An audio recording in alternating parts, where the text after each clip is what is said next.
fokus keserupaan dengan Kristus.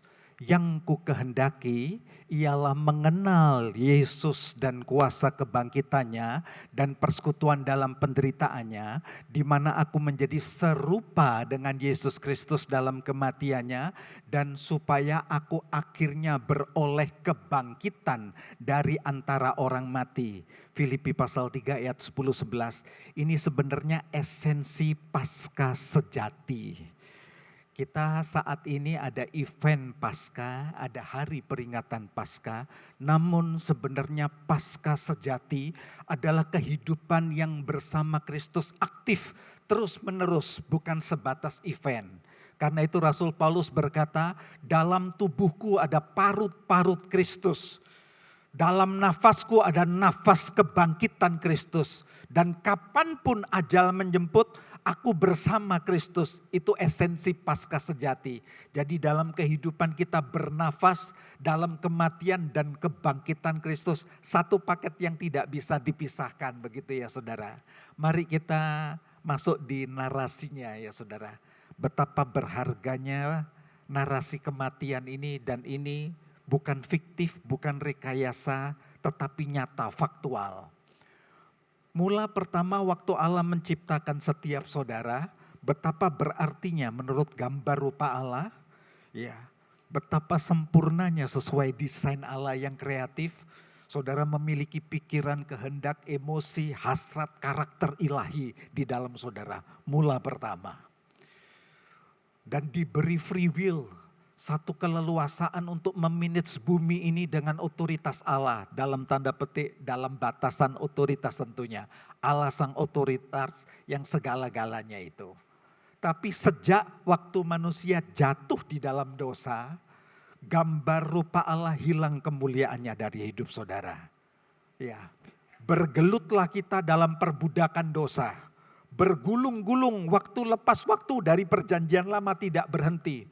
Bergulung-gulunglah kita dengan hukuman dosa dan kematian yang tidak berhenti. Sifat-sifat dosa bergulung-gulung waktu kita dengan kekuasaan cengkeraman iblis yang tidak pernah berhenti. Ya. Tapi hingga tiba waktunya, dalam waktunya Tuhan, Yesus Kristus adalah anugerah yang termulia. Semua dalam time schedule-nya Allah bagi dunia yang penuh dosa ini. Ini satu anugerah termahal yang tidak terbeli, sebab tidak mampu diselesaikan oleh manusia, oleh materi, oleh jabatan, hal kutuk dosa, hal cengkeraman iblis. Ya, Yesus diberikan buat kita. Di Injil Yohanes dituliskan pasal 1 ayat 1, pada mulanya firman, firman bersama-sama Allah, firman itu adalah Allah bukan? Dan firman itu menjadi daging, diam di antara kita. Betapa indahnya karya Allah, tidak ada satupun yang tidak dijadikan tanpa Dia. Jadi segala sesuatu oleh Dia.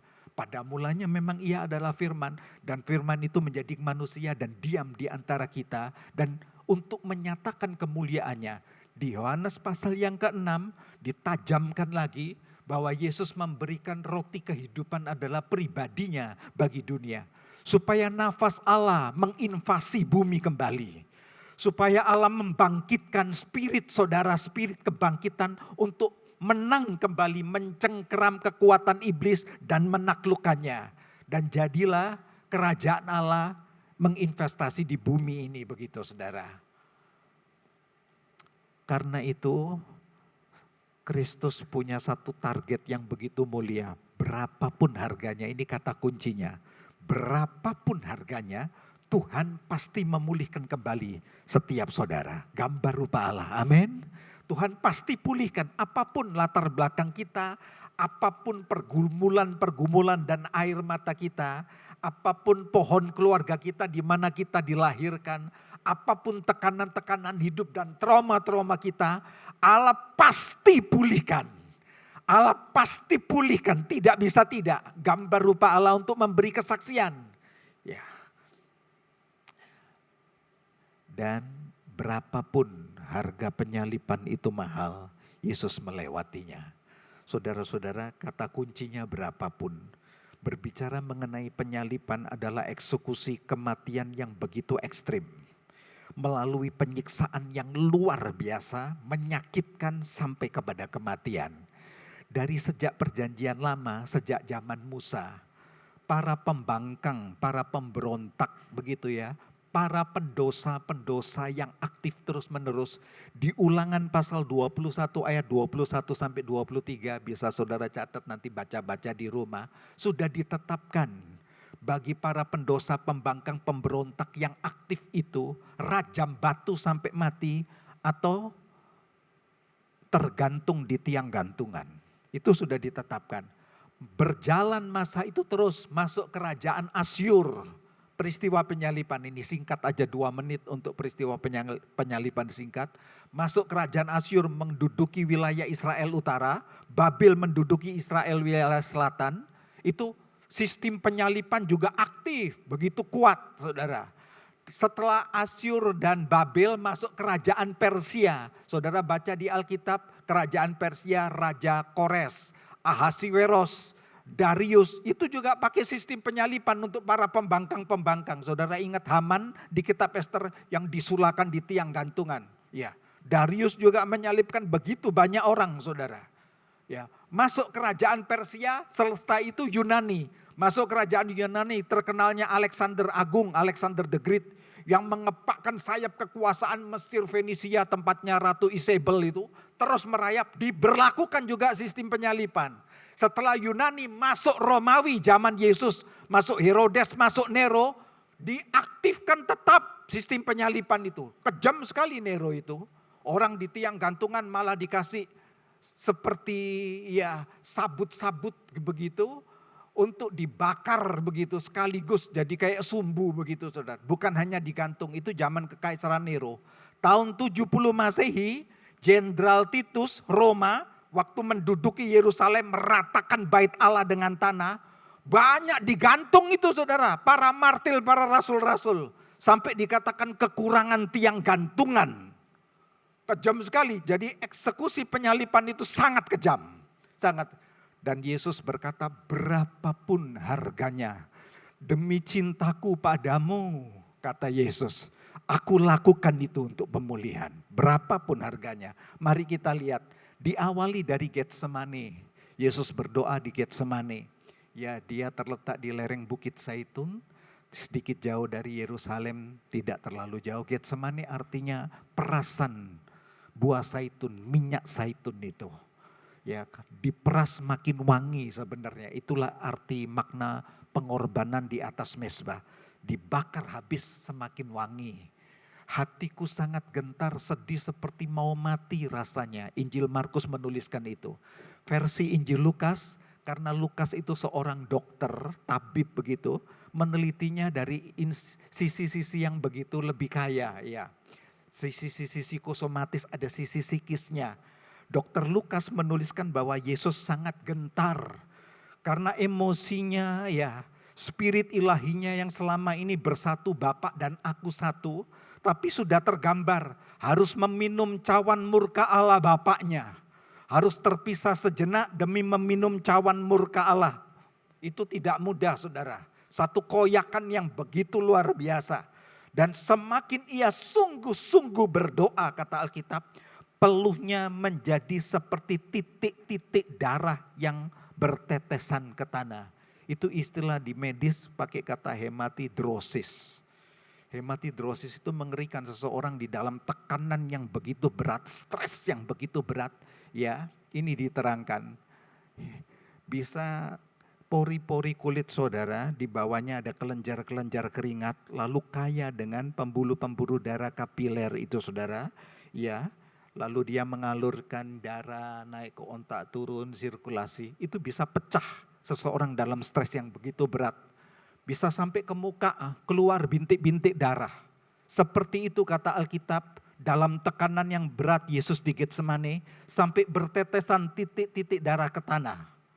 Dan memang benar, faktanya memang demikian.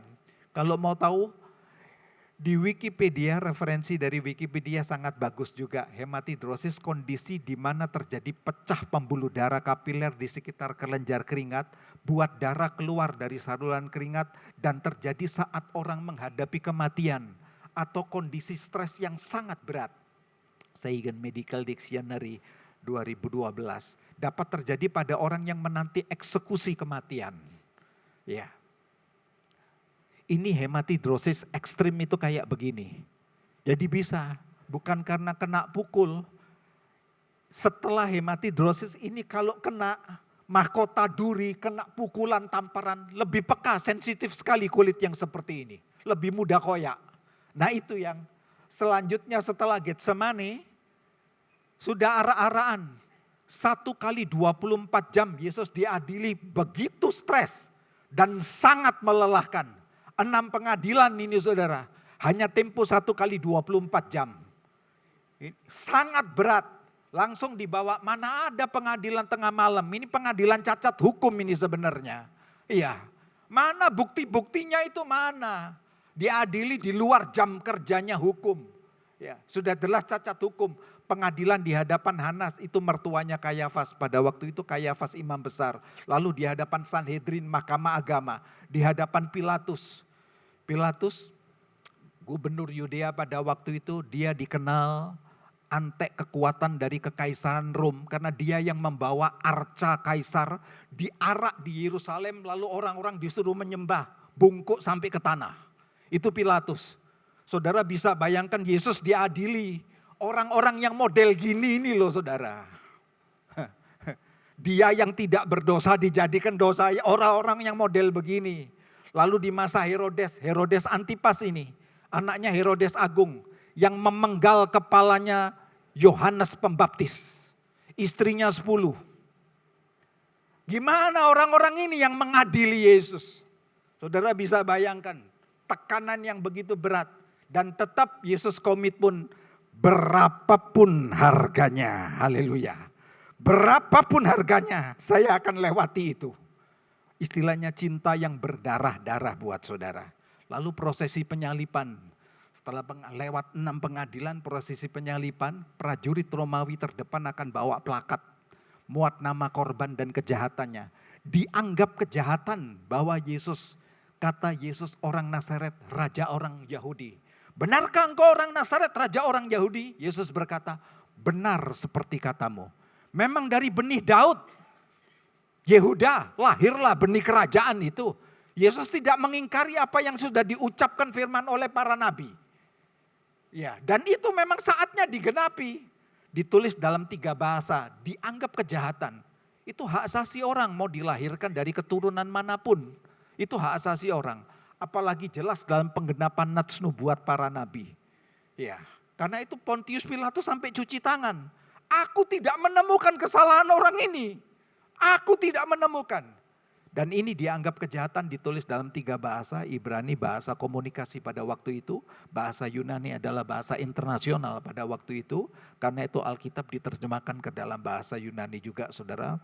Ya, untuk penyebaran Injil, bahasa Latin, bahasa resmi pemerintahan Rom pada waktu itu. Lalu mulai diserahkan kepada Algojo, selesai itu. Ditelanjangi layaknya permisia, sampah masyarakat. Dicambuk tanpa batas. Cambukan Romawi itu cambukan tanpa hitungan, tanpa batas. Dan kerap kali waktu dicambuk bisa mati. Cambuk yang ditentukan hukuman cambuk oleh orang-orang Yahudi, 40+1. Paulus pernah dicambuk seperti itu. Tapi cambuk hukum Romawi tanpa batas. Jadi kerap kali orang waktu dicambuk dengan cambuk yang jenisnya seperti ini, ya bisa terdiri dari beberapa utas tali. 3 tali, 4, 6 tali, 12 tali, dan ujung-ujungnya ada patil-patil lembing besinya. Itu sekali masuk ayun, lepas gini, cakar hancur. Berhamburan kulit-kulit dan darah. Mengerikan itu saudara, itu tanpa batas. Jadi kerap kali orang kesakitan langsung bisa mati. Ada kalanya Algojo itu sudah tidak ada rasa peri kemanusiaan. Karena lihat orang sudah kesakitan gini, dia risih dengan kata-kata jeritan, diculek sekalian matanya. Ada yang dipotong lidahnya, sudah diperlakukan seperti hewan. Serem ini. Ini narasi memang faktual saudara.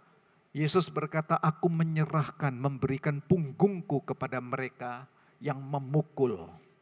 Dan pipiku untuk mereka menarik wajahku. Aku tidak menyembunyikan wajahku dari aib dan ludah. Diludahi, ditampari, ditendangi, waktu di jalan Via Dolorosa seperti itu. Sampai dikatakan nats kitab Nabi saya, sungguh dia tidak masuk hitungan dalam kita. Bukan rupa seorang manusia lagi. Berapapun harganya, Yesus lewati untuk saudara. Lalu diberi mahkota duri Spina Christi, itu belukar yang di padang belantara. Berbeda dengan belukar tanaman-tanaman yang di seputar kita, lingkungan kita. Belukar padang belantara itu panjangnya seujung-ujung jari saudara. Itu kalau ditancapkan dengan paksa dan cara penancapan serdadu Romawi, itu ditekan dengan paksa dengan balok kayu. Lalu diputar. Karena itu berulang kali Yesus memikul salib dan terjatuh, dilecut mahkota duri gak jatuh. Itu terkoyak itu saudara.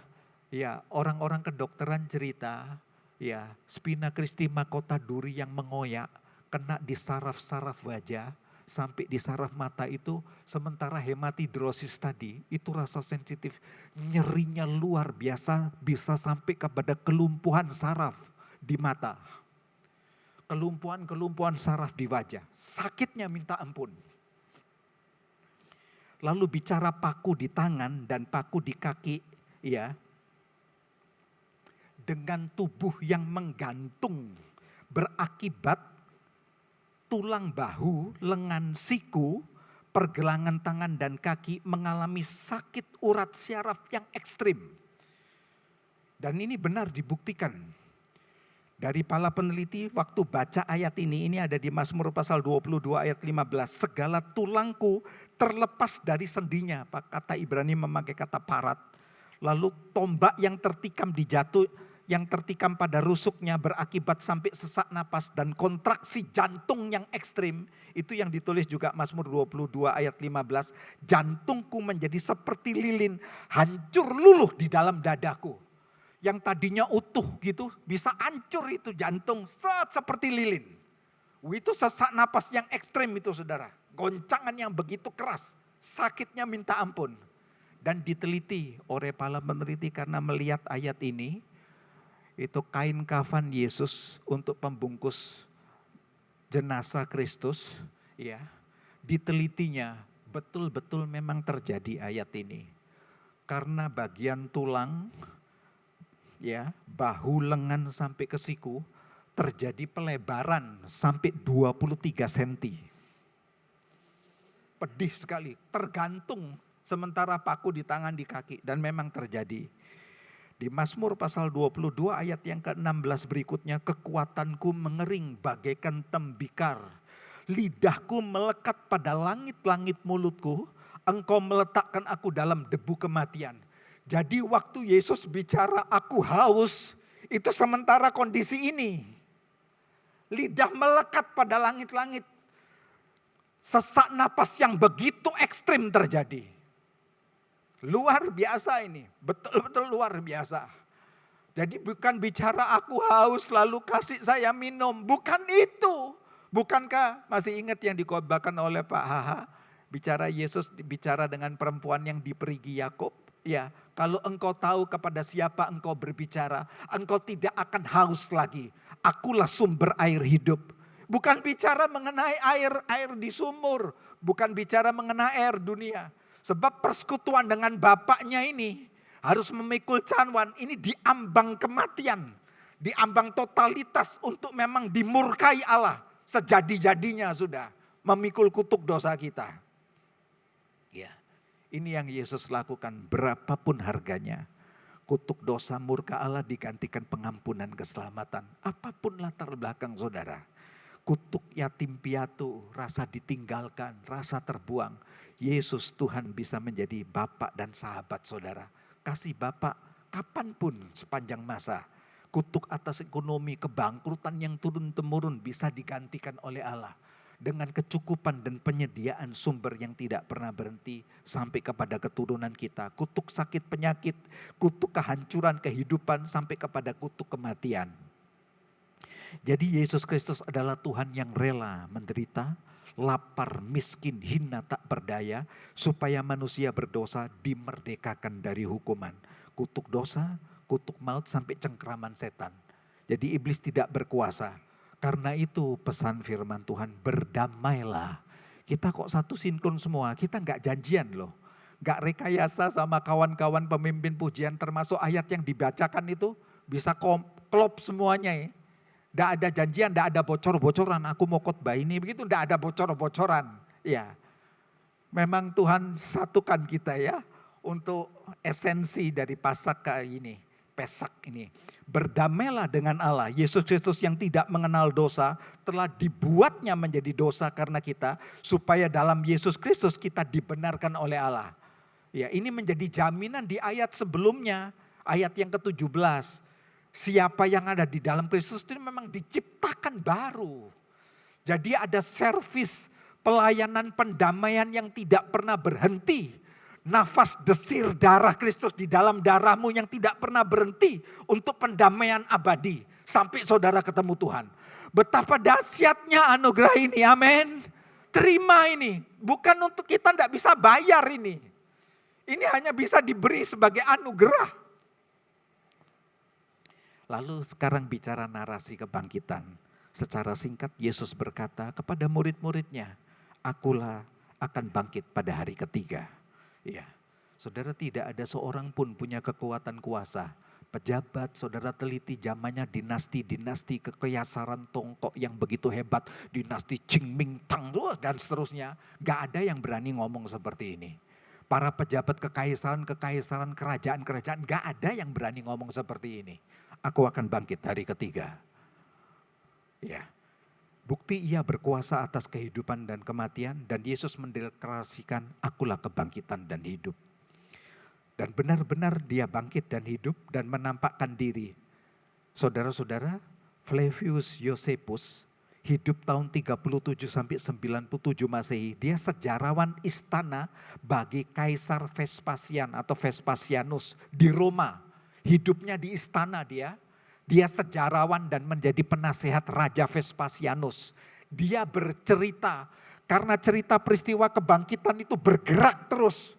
Dari tahun ke tahun, ke 10 tahun, ke 20 tahun bergerak. Pas dia ada di istana, dia bicara terbuka, ada suatu kegelapan yang luar biasa. Kalau ini omongan murid-murid, lain cerita. Ini orang Roma, saudara, sejarawan asli Roma. Ada kegelapan yang luar biasa yang buat matahari tidak tampak selama beberapa jam pada waktu Paskah, Pesak, penyaliban itu saudara. Tahun 32 Masehi. Yakni tahun penyaliban Yesus Kristus. Dan ini kalimat kunci juga. Dan ada gempa pada hari ketiga berikutnya dan memang terjadi. Itu yang dikatakan kubur tergolek itu. Ya, itu dijaga 16 serdadu dalam sejarah penyaliban. Batu itu besarnya 1,5 sampai 2 ton. Terlemparkan itu saudara. Kalau oleh gempa. Allah mengirim tanda-tanda di langit dan di bumi itu ya dan amin. Dan waktu Yesus menampakkan diri bangkit. Bukan dalam tanda petik sembunyi-sembunyi. Betul-betul penampakan. Bukan misterius kayak film-film ya. Si manis jembatan Ancol, sumpah pocong. Ya. Jauh lah, jauh. Nggak ngefek sama sekali yang itu dah. Ya. Omong-omong dengan pengikut Yesus yang sedang berjalan ke Emmaus, menampakkan diri kepada perempuan yang dikubur termasuk Maria Magdalena, kepada murid-murid, kepada Kefas, Petrus, kepada Yakobus, kepada Yohanes, kepada Rasul Paulus bicara, dia menampakkan juga kepada diriku. Aku rasul yang paling hina dari antara semua rasul. Aku seperti bayi prematur, sebenarnya tidak pantas aku ini. Kepada Paulus perjalanan ke Damsik maupun dia saat di penjara. Yesus menampakkan diri untuk misi khusus. Yang lebih heboh, Paulus menuliskan surat kepada jemaat di Korintus. Saat Yesus menampakkan diri sekaligus dan saat akan terangkat di Bukit Zaitun. 1 Korintus pasal 15 ayat 6 saudara lihat. Dia menampakkan diri sekaligus kepada orang-orang di Galilea itu. Lebih dari 500 orang. Kata Rasul Paulus beberapa orang memang telah meninggal. Tapi sebagian besar banyak mereka masih hidup sampai saat aku menulis suratan Korintus. Suratan Korintus ditulis sekitar 56 Masehi. Jadi sekitar 20 tahun setelah kematian Yesus saudara. Itu bergerak beritanya terus. Ya, nggak bisa ditutupi, nggak bisa disembunyikan berita ini. Oh, jenazah Yesus dicuri murid-murid, nggak bisa. Menampakkan diri jelas kok. Nggak ada kaitannya dengan curi-mencuri di sini. Menampakkan diri, jelas. Thomas, mana ujung jarimu? Jadi di tubuh kebangkitan Yesus itu tidak bisa ditiru. Permisi, sebab di Filipina banyak orang pakai nama Yesus, Yesus Markos, ya dan lain-lain begitu. Yang ini nggak bisa ditiru, sebab tubuh kebangkitan Yesus itu tanda bekas lukanya itu ada spesial, nggak bisa ditiru yang ini. Thomas, mana ujung jarimu? Sebelum aku cucukkan bekas ujung jariku ini, bekas luka, bekas rusuk di tangan dan di rusuk. Aku nggak akan percaya, ya cucukkan. Langsung Thomas sudah gak bicara, oh Rabi atau Rabuni, oh guruku, enggak. Berubah kata-katanya, ya Tuhanku, ya Allahku, langsung sujud ke tanah. Ya, saudara baca ayat itu, Thomas tidak memanggil Rabi atau Rabuni, tapi dia panggil, ya Tuhanku, Kurios, engkau penguasa kehidupan. Engkau nyata dan memang engkau bangkit. Jadi Yesus yang bangkit ini itu yang dideklarasikan oleh malaikat. Waktu menampakkan lebih 500 orang dan sebagian besar masih hidup, beberapa orang meninggal. Wahai orang-orang Galilea, engkau yang melihat Yesus ini, kata-katanya begitu. Yang terangkat ini, dia akan datang dengan cara yang sama. Dahsyat men. Mana ada satu manusia bikin demonstrasi yang begini. Bersyukur saudara. Jika Kristus ini yang diteguhkan Rasul Paulus, jika Kristus tidak dibangkitkan, sia-sia pemberitaan kami. Sia-sia juga kita percaya. Nyata, dipakemkan begitu oleh Paulus. Ya Yesus bangkit, nyata. Tunggu kedatangannya. Jadi pasti, fokus saudara, berapapun harganya, Tuhan pasti pulihkan jemaatnya. Tuhan pulihkan saudara-saudara semua untuk menyongsong kedatangan Tuhan. Dia kepala gereja kita, jemaatnya diubah dalam tubuh kemuliaan sama. Amin. Amin. Mari.